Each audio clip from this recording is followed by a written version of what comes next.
Can I do this video without sneezing so much? I don't know. Allergies are terrible right now, guys. It is Friday. It's been a lovely week. It's been very autumnal. I've been busy, but in a nice way, and I'm ready for the weekend and a couple of days where I'm not obligated to do anything. Because I've had a to-do list every day of the week, and I just would like to not have to do anything for a couple of days. But otherwise, it's been a nice week, and I hope you guys have enjoyed yours as well. It has gotten quite chilly here. The temperature dropped. The leaves are coming off of the trees, and I've busted out all of my handmade sweaters, and it's awesome. It's really, really nice.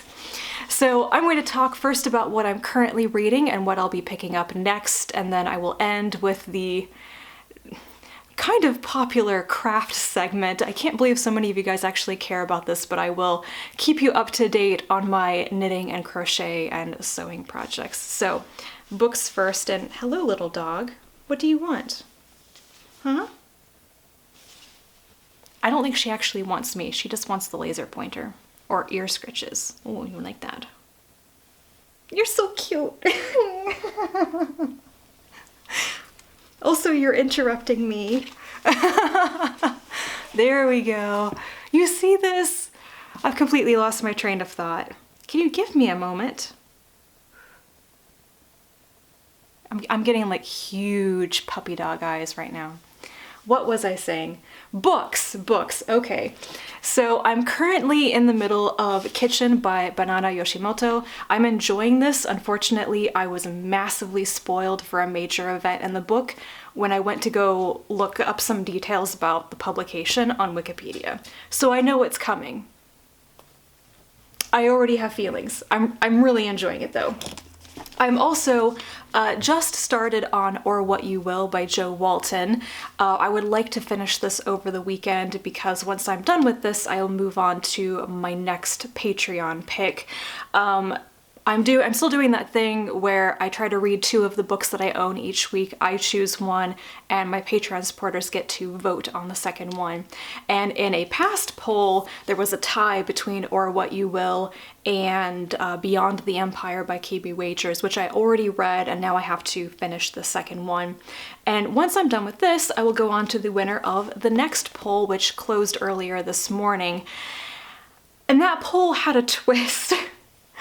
I decided to do a poll of 3 books that were kind of on the chopping block that I'd tried to read or I'd forgotten why I got them in the first place, and I said I would read the winner, and then the other 2 that didn't win the poll I would get rid of. I would just take them off of my TBR, get rid of the books. And I'm completely surprised by the winner. So the one that most people voted for was The Red First Light by Linda Nagata, which is the first in a science fiction trilogy. I've owned this on Kindle for a number of years now, and I've forgotten everything I once knew about what it was. But apparently people are interested in that, so I'm going to read it. And then the 2 that I will be getting rid of because they didn't win the poll. One of them is Navariona by Samuel R. Delany. I'm not DNFing this, but I am getting rid of the physical copy, and someday I may dig up my ebook copy because I think I actually own the ebook of this. I'll come back to the series someday and finally resume, but I've tried to read this book 3 times and it's never stuck, even though it is so well written. It just hasn't stuck with me. I keep putting it down and then never coming back to it. So I'll be getting rid of this copy. And then the other one is The Stone and the Skull by Elizabeth Bear. And I think I actually got this from the publisher. They sent me a finished copy of it and I still haven't read it. I have tried to read it once and then just set it aside to read something else. And I'm not feeling super hot about it right now.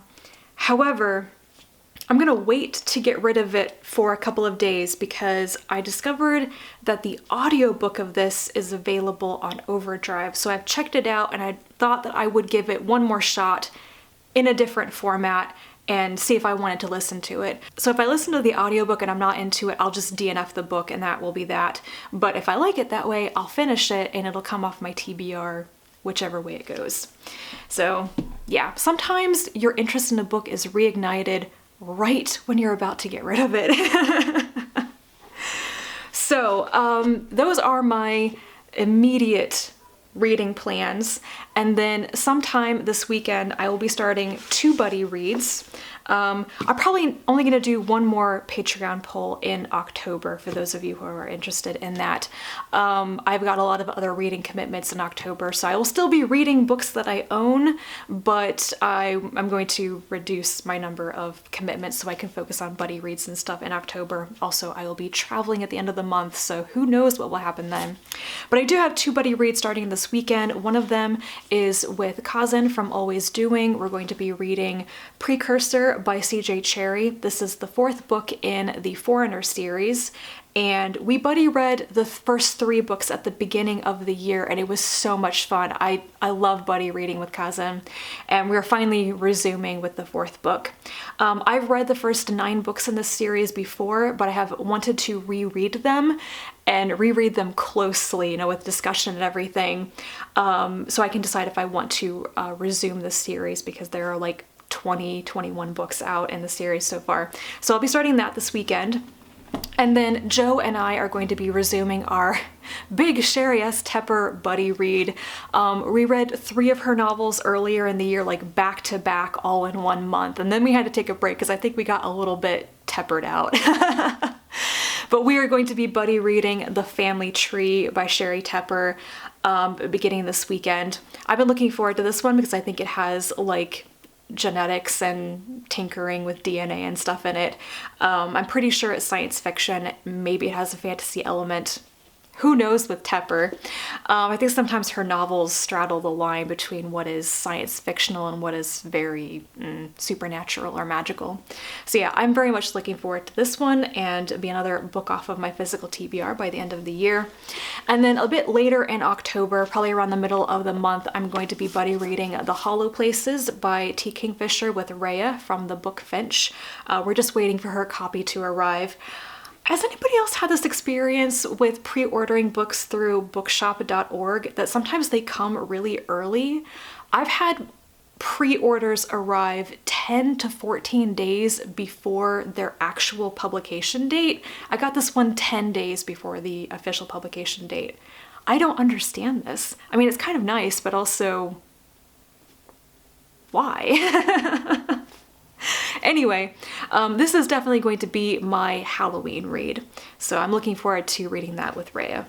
So those are all the books I have to talk about right now. I have more things checked out from the library. I've got more pre-orders coming to me in October, because if you've seen my recent anticipated releases video for the last quarter of the year, everything is coming out in October. Almost everything I've pre-ordered is coming out in October, so I need to stay on top of the books as they arrive. So more on that later, probably. Let's talk about the craft segment now. Updates on what I was talking about in my last Friday Reads video.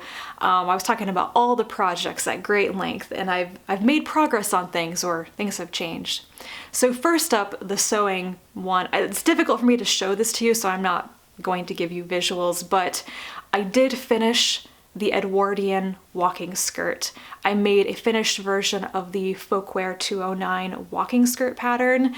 I made it in a really nice black wool, and it's a winter skirt. It's pretty heavyweight, and I love it. I finished it this morning. I got the buttonhole made and got the button attached, and it is wearable now. It took me a little bit longer than I thought it was going to, because I was having trouble with the buttonholer on my sewing machine. The problem was not the sewing machine, it was my technique, apparently.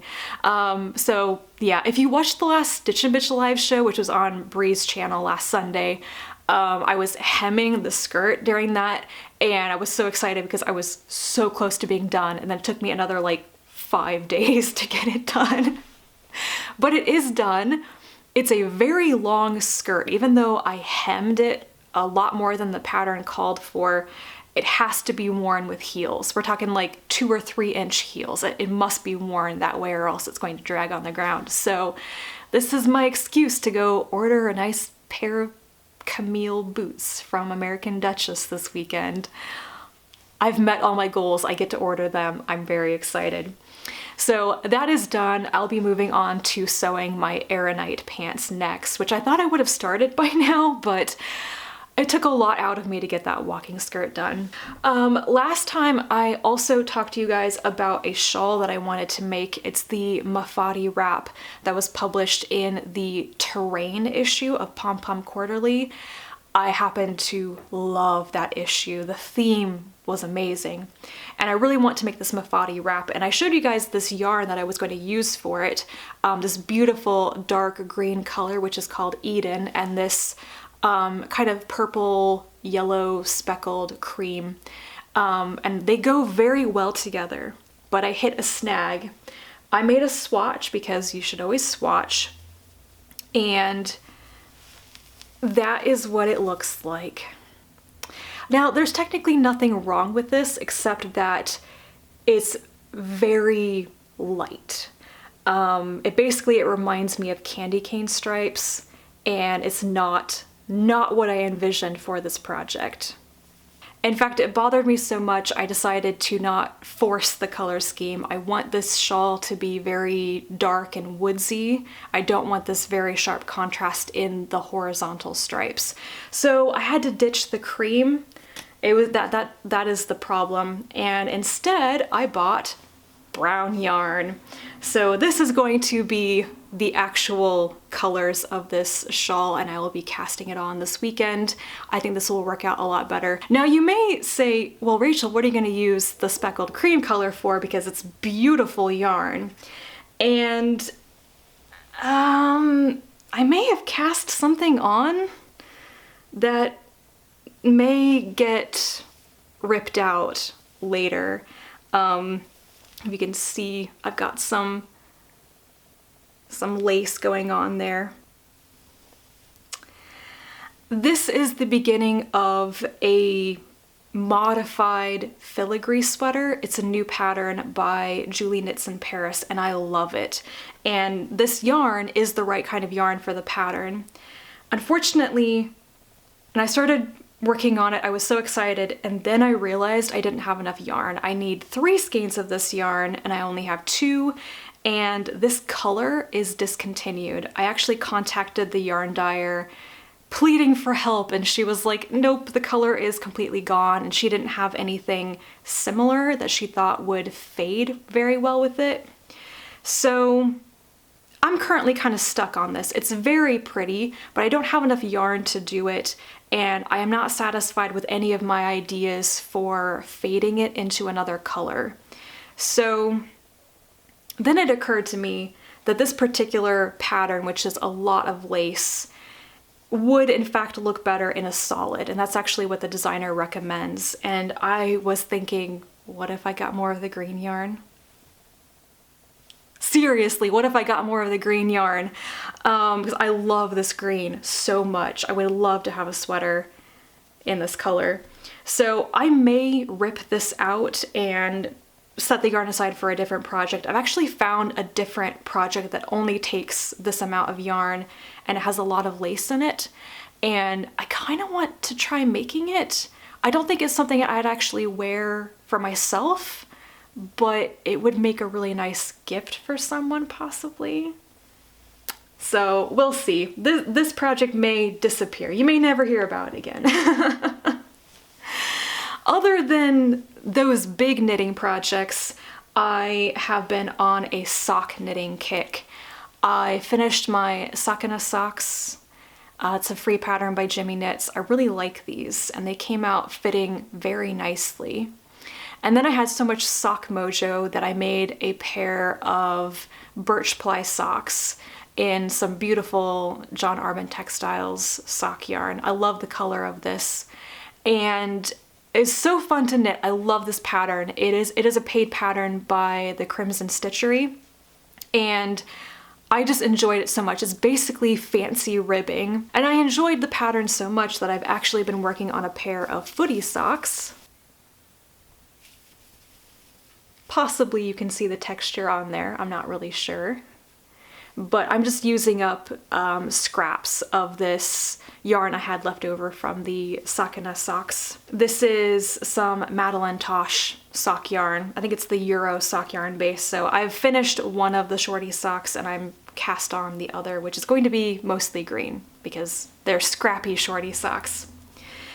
And who knows what I'll knit next. I actually bought a couple more sock patterns from the Crimson Stitchery. She's got some lace anklet socks that are kind of for summer wear, and I'm interested in knitting lace right now, so I may cast on one of those next. We will see. And that's pretty much it. My only crochet project is the brown shawl that I showed last time.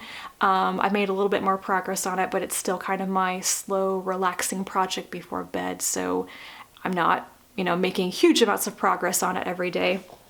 And I haven't resumed my other crochet sweater. I haven't been in the mood for it, so. And that is pretty much it. I'm going to be working on a lot of these things over the weekend, listening to some audiobooks and chilling. I'll probably watch a lot of Farscape with Rhea and a lot of Time Team in the evenings because that's my go-to feel-good television show right now. So anyway, that is probably enough rambling from me. Do let me know what you are up to this weekend. What are you making? What are you reading? And I'll be back to talk to you again soon. And until then, bye.